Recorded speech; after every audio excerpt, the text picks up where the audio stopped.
دنیا بھر میں علماء کرام جو ہیں انہوں نے بھی جو اسرائیلی جارحیت ہے اس کی اپنے اپنے انداز میں مذمت بھی کی ہے، اس پہ تنقید بھی کی ہے۔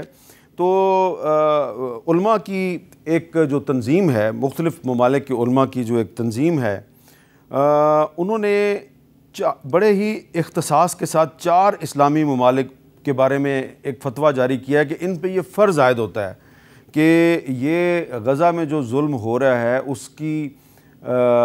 کی مذمت نہ کریں صرف، بلکہ اسرائیل کا ہاتھ روکنے کے لیے، اس کی جارحیت روکنے کے لیے عملی اقدامات کریں۔ یہ کون سے 4 ممالک ہیں؟ مصر، اردن، شام اور لبنان۔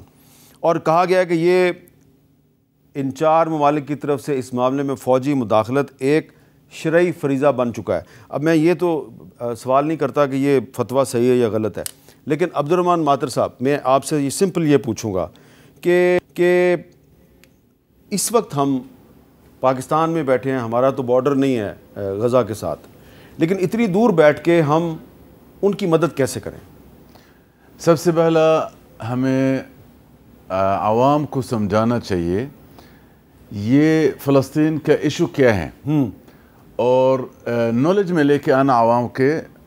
مطلب یہ مقدس زمین کیوں ہے، اللہ سبحانہ وتعالی قرآن مجید میں اس کا ذکر کیوں کیا، قبلہ اول کا کیا اہمیت ہے،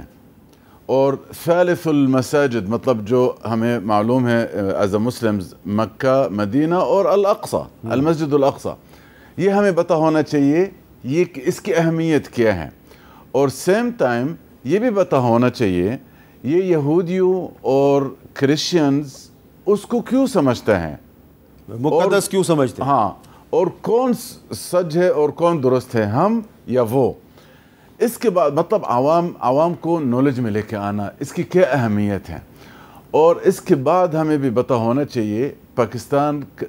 مسلم امہ کا سب سے بڑا ملک ہے اور سب سے بڑا اسٹرانگ ملک ہے، اور ایک ملک ہے جو ان کے پاس نیوکلیئر ہے، میزائل سسٹم ہے،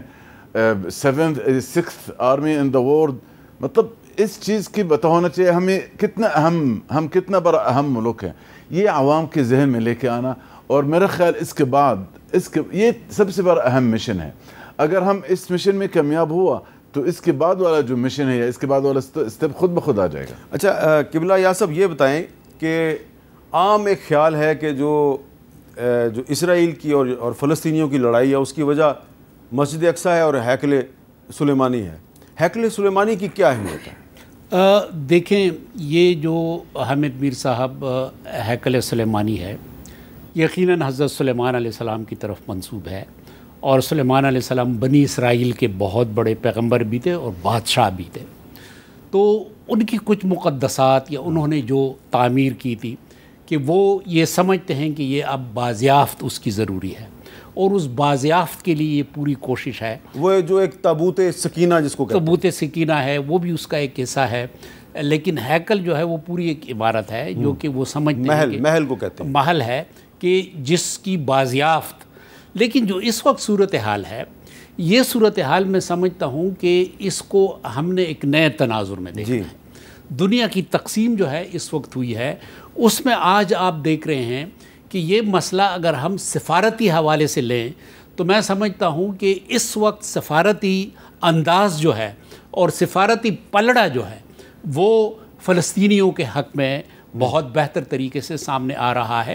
یعنی امریکہ کے بہت بڑے شہروں میں اس وقت جتنے بڑے جلوس نکل رہے ہیں وہ میں سمجھتا ہوں کہ تاریخ میں ایک بہت بڑا ایک نئی اس کا کریڈٹ تو ان ہزاروں فلسطینی بچوں کو جاتا ہے نا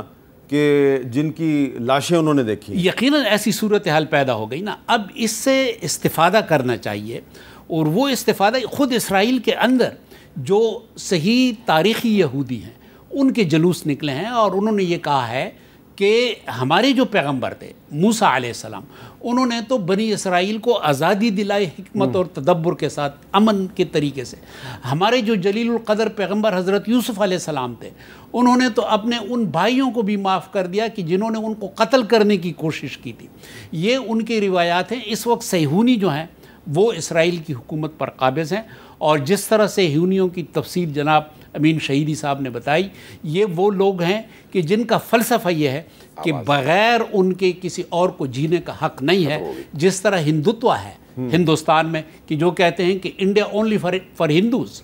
تو یہ اب برطانوی یونیورسٹیز میں، امریکن یونیورسٹیز میں اس وقت جو پرو پیلسٹائن فلسطین کے حق میں جو تحریک ابھری ہے، میں سمجھتا ہوں کہ اس کے ساتھ اپنے آپ کو ایک یکجا کرنا چاہیے. اور جب اس قسم کی ایک بین الاقوامی دباؤ کی کیفیت پیدا ہو گئی تو یہ فلسطین کی اس وقت بہت بڑی مدد ہوگی. جی امین شہیدی صاحب، اب ذرا آپ بتائیں گے کہ ہم اپنے جو فلسطینی بھائی بہن ہیں ان کی مدد کیسے کر سکتے ہیں؟ دیکھیے، بنیادی طور پر فلسطینیوں کو جس چیز کی عالم اسلام سے توقع ہے وہ یہ ہے کہ پورا عالم اسلام فلسطینی کوز کے لیے ان کے ساتھ کھڑا ہو. امت کھڑی ہے، ریاست کھڑی نہیں ہے. مشکل یہ ہے عالم اسلام کی. پاکستان میں بھی یہی مسئلہ ہے. تو اس لیے اس وقت فلسطینیوں کے ساتھ امت کے ساتھ ساتھ امت کی ترجمانی کرتے ہوئے خود ریاستوں کو بھی کھڑا ہونا چاہیے، اور ہماری ریاست کو سب سے پہلے کھڑا ہونا چاہیے. اس وقت جو فلسطین کی صورتحال ہے، اس صورتحال میں اگر آپ صرف اقوام متحدہ کے ان قراردادوں کے پیچھے جائیں اور سفارتی تعلقات کے پیچھے جائیں تو آپ کو یہ بات یاد رہنی چاہیے کہ 1000 قراردادیں اب تک عدد کے لحاظ سے پیش ہو چکی ہیں اور ان کا کوئی اثر نہیں ہوا. ہزاروں سفارتی کوششیں ہو چکی ہیں، اس کا کوئی اثر نہیں ہوا. 50 ایسے بلز پیش ہوئے جس کو امریکہ نے ویٹو کر دیا. تو اس لیے اسرائیل سے جنگ اور فلسطینیوں کی کامیابی کا ایک ہی رستہ ہے کہ امت فلسطینیوں کے ساتھ کھڑی ہو، فلسطینیوں کو حوصلہ دے، فلسطینیوں کو جس چیز کی ضرورت ہے وہ فراہم کرے، اور فلسطینی اپنی جنگ اسی طرح سے جس طرح سے اس وقت لڑ رہے ہیں اسی طرح سے لڑیں. فلسطین کا مسئلہ اقوام متحدہ کے قراردادوں کے ذریعے سے بالکل نہیں ختم ہوتا. بہت بہت شکریہ. اس کو حل کرنے کا ایک ہی رستہ ہے، وہ ہے مقاومت اور اسرائیل سے جنگ اور اس کا خاتمہ. بہت بہت شکریہ امین شہیدی صاحب، ابدر صاحب، جناب ڈاکٹر قبلہ ایاز صاحب. اور اس حقیقت میں کوئی شک نہیں ہے کہ فلسطینی صرف اپنی آزادی اور اپنے تحفظ کی جنگ نہیں لڑ رہے، بلکہ وہ دنیا بھر کے مسلمانوں